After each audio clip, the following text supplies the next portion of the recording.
Hello, class. Now, the last time we stopped at examples of social capital and health. What are some of those things that really play greatly on your social capital? Most of the time, people just call it your network. What is your network? How strong is your network? How strong are the people that you know, that you have confidence in, that when you're dealing with something that you think is challenging, how much trust do you have in them to be able to help you? And that trust can vary because most of the time it's so important when things are not going right for you to have people that you trust, that you can speak to, that are willing to come to your aid. Or most of the time, they might not be able to provide the resources that you might need, but they might be able to give you directions where you can get those resources. It's very, very, and those my advice to students is most of the encounters you have, try to create, especially those positive encounters.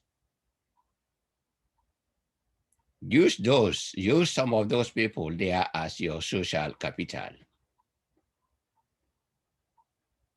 your social network, because you might need them.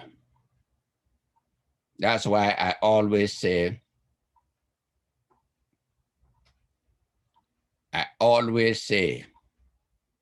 that never underrate the value of your stay on campus or university because you have the ability to develop social network. You have the ability to let you be known by all the students, the faculty, the administrators that you come in contact with.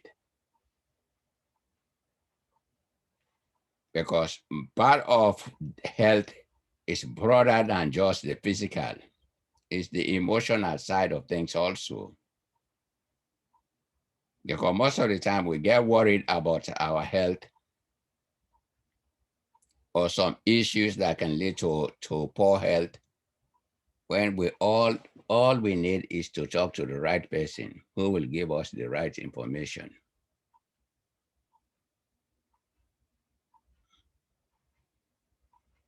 So from now onwards, I'm sure some of you are very good at that, making connections. Those of you who are not, learn how to ask from those that you see they're always talking to their teachers, talking to their chairs, talking to their deans, talking to provost, talking to the president. There's nothing magical about it because all those administrators want to talk to you. And also to their counterparts, students. See, don't spend your 4 years without really making friends, making connections, without knowing people. Those 4 years would have not been spent properly. Take some time to let people know you. When they know you, you know them. And people are much more responsive to people they know than those that they don't know when there is a moment of need. So here are examples. There's a membership in voluntary groups and higher levels of social trust had a more equal income structure and had lower total and disease-specific mortality rate. Yeah, most of the time, people make friends with people that they belong to the same group, same level. But that's not the be all and the end all. The one thing that you have to make sure is take advantage to know people that you encounter. You go to a conference, let people know you in that conference. Get their information, stay in touch. So that if there is anything down the road, you feeling confused or you this and you can contact them because your social capital can become your resource. See, your social capital can become your resource when you need assistance. And most of the time, the more confident you are about knowing that you have a good social structure, good social capital, the less likely that you might find yourself dying young because of certain things that you're worried about and nobody is there to talk to you.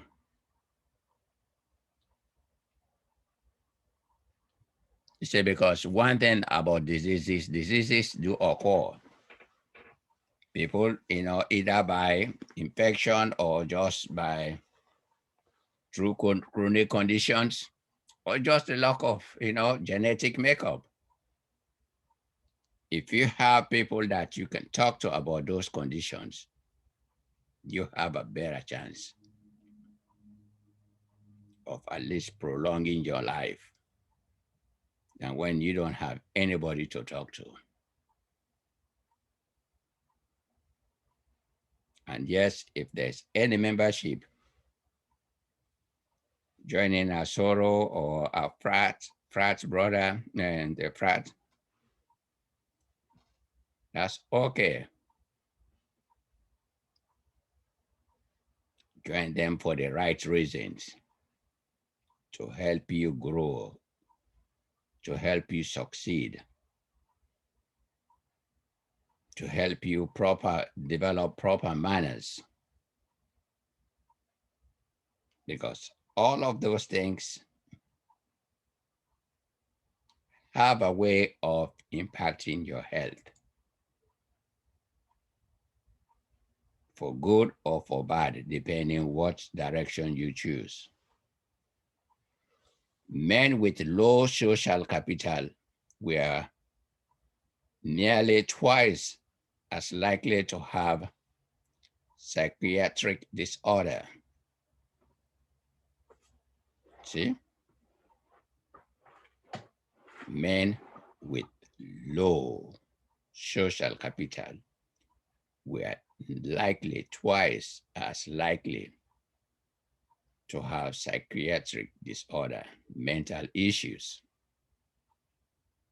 There is value to having a good friend or friends or belonging to a group because that always provides an outlet for you to vent, to say what's really bothering you, rather than allowing this, whatever is bothering you, to just keep stewing within you. producing all sorts of chemicals and later on leading to abnormal behaviors.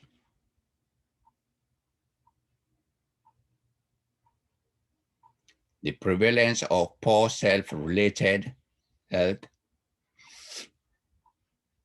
was highly in neighborhoods with more family ties,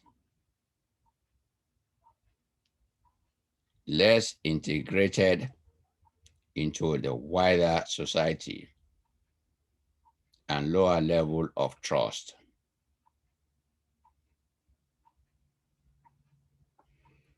Said the prevalence of poor self-related or self-rated,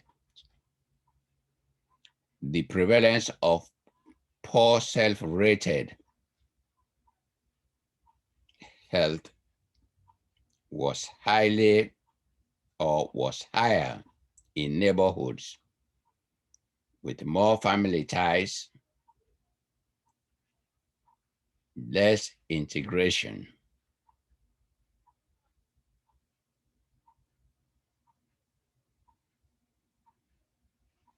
into the wider society, and lower level of trust.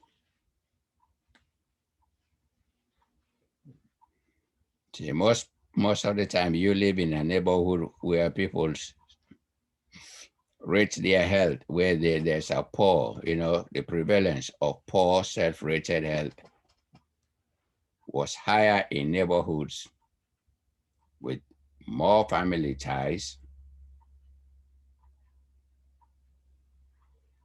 less integration into the wider society, and lower level of trust. See, most of the time it's very good for you to just rely on your family. But you know what? There's a limit to the type of help that your family can give you. And most of the time, it's even possible that as a family, all of you might be dealing with the same issue. You have to break out to the wider society. And yes, you have to, at times,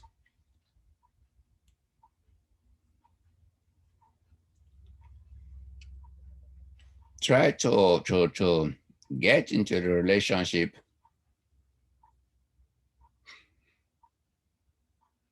expecting that, okay, this relationship is going to work out. I'm going to trust this person.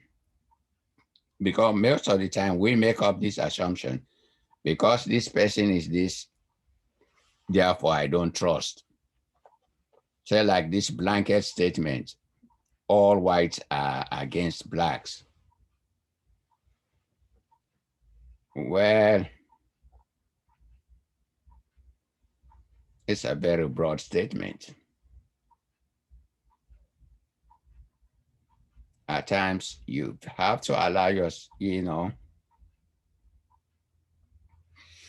have to allow yourself to be vulnerable so that you can build trust.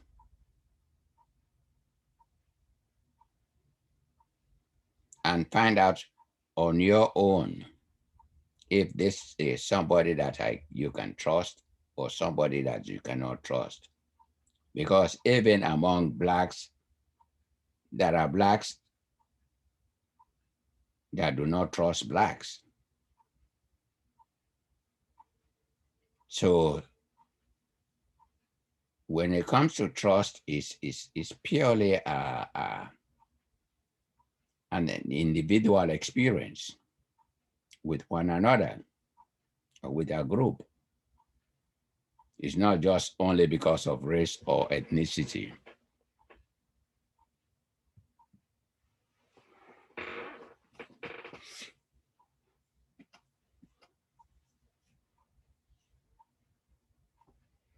Now, settings for generating social support and social capital. The family, although strong family bonds can weaken, bridging and linking social capital.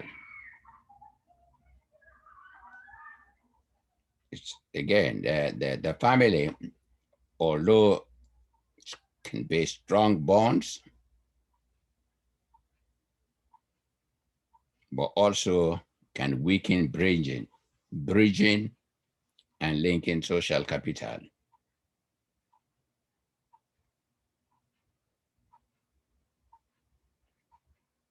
See, bridging people from different, and linking people from different social. So the family in itself could be a strong bond, but if what you believe is okay, all this group are this and all that group is that, or you don't want to believe anybody out of the family, then it's difficult for you to really develop strong social capital.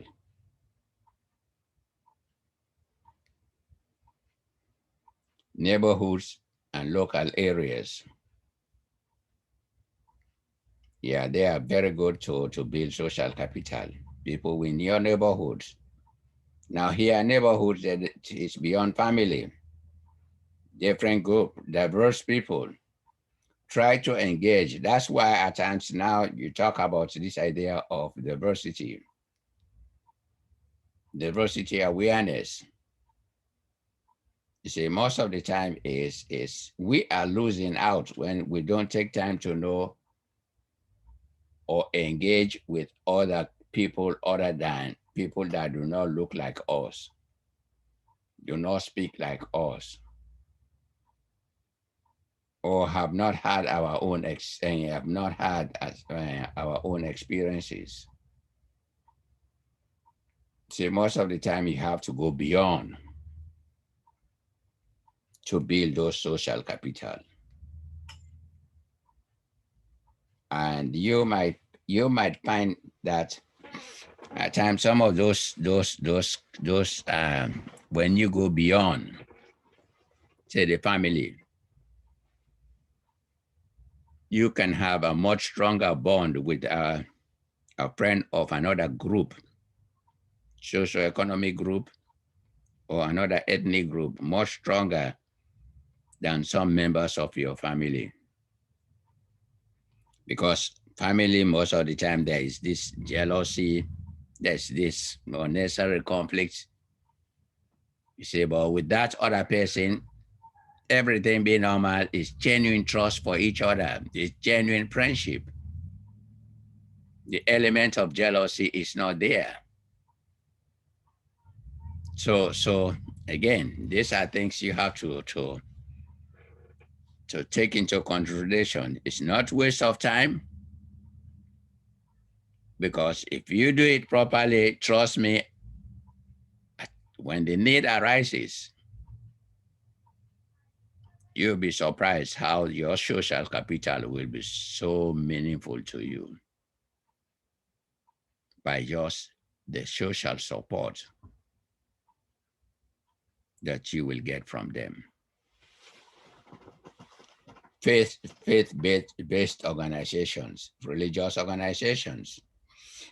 You have most in religious organizations have that kind of, you have event for men, event for women, leadership and friendship, or most of the time you have certain groups within a group that deals with pray for those that are sick, or support for those that have just lost relatives, or provide some assistance for those that are out of job. Those are all great forms of social capital, will help with your health. Then you have schools. I think I've discussed that of schools. Very important for you to don't waste your time As at times I usually tell my students, student coming from New York, come to Petersburg, and all the friends I see them with are people from New York. And we see Petersburg have people coming from Petersburg, from Richmond, from Philly, from Maryland, from almost every state. We have people at BSU. Why not take your time expanding your social network than, oh, we went to school at New York, we went to this, and you just spend your time with those people.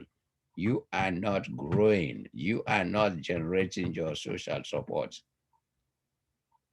You, in fact, you are killing it.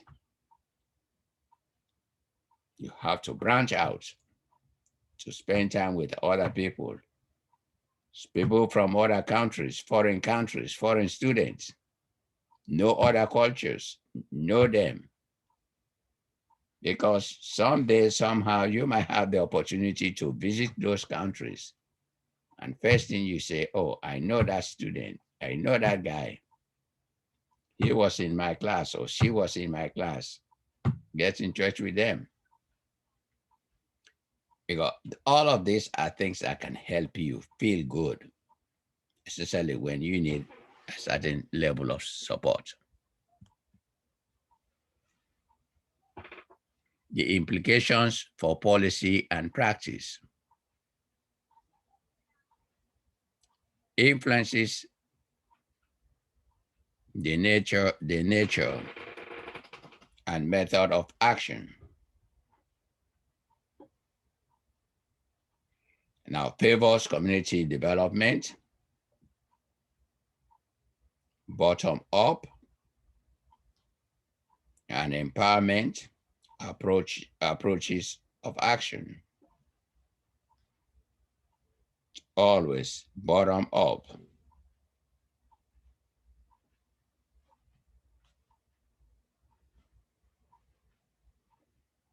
Promotes civic engagement and belonging to community group. Even now, volunteer for some politicians. Encourage, people to vote. Encourage people to be engaged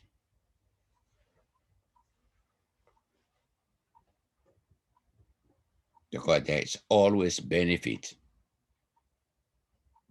The benefit might not come that right away, but if there is something down the road, take advantage of it.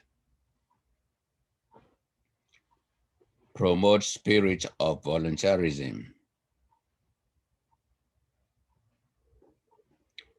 Consideration of how communities and networks and how these networks may be built.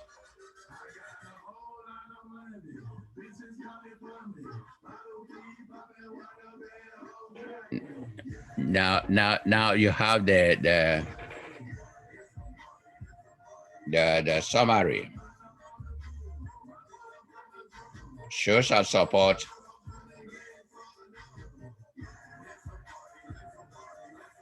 and social capital are interlinked conceptually.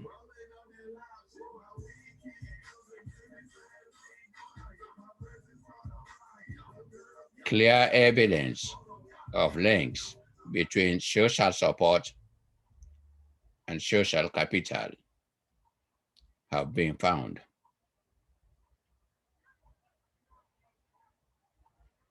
The summary is social support and social capital are interlinked conceptually. The more social support you have, the better social capital you have.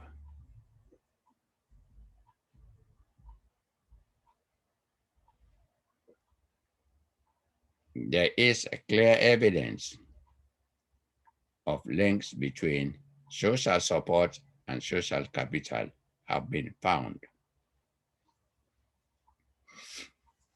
Mechanisms linking social support and social capital to health outcomes are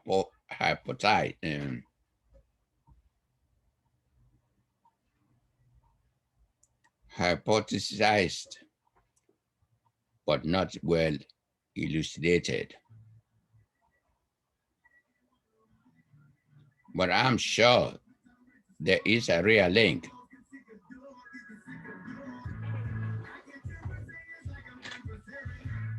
Social support and social capital for practitioners work with communities. Social capital, social support and social capital for practitioners work with communities. Because these are all things that are so extremely important to help when dealing with people. The more social support they have, the better social capital they have, the better communities they will form. It's extremely important for those things to be utilized or bring into practice whenever you develop in communities. Now, the bottom line is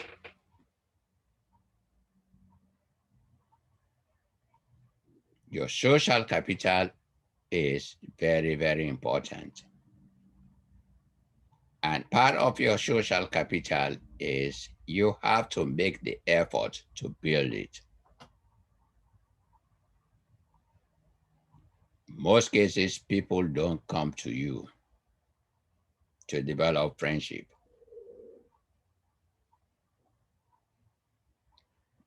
Open your hand when that happens, when somebody wants to develop friendship, wants to develop a relationship.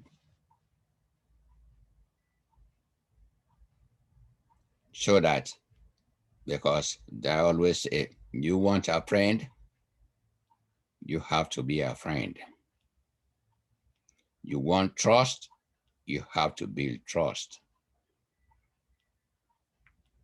Because the friendship gets better with trust. Because they build different friendship for different situations.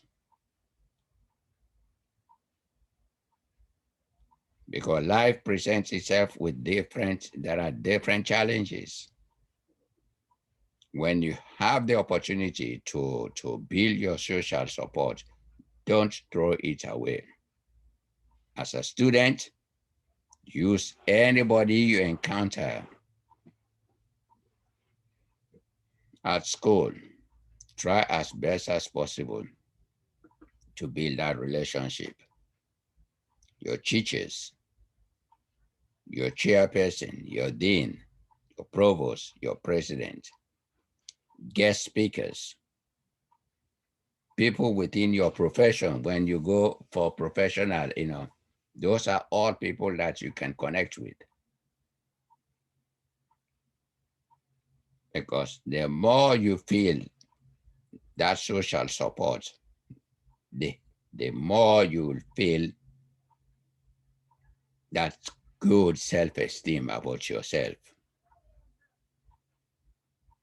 And the more you feel that you have that good or high self-esteem, the better you are to be able to deal with life challenges. I can do it because, or even if I cannot do it right now, I know somebody that I can call as a resource to help me out. So the problem does not just land on you and just say, oh, no.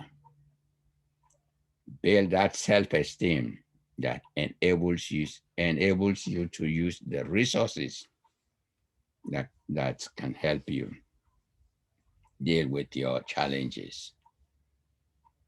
And at times when we talk of health here, we are not always talking about the physical, but we're dealing with the emotional, the psychological. You've just lost your job.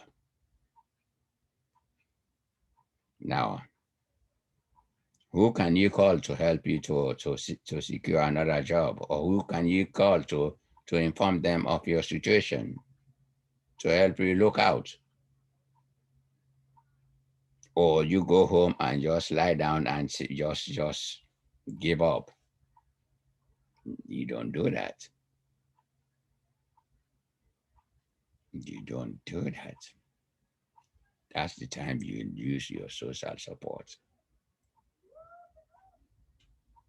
You'll be surprised how some of those things can be so helpful. You take care.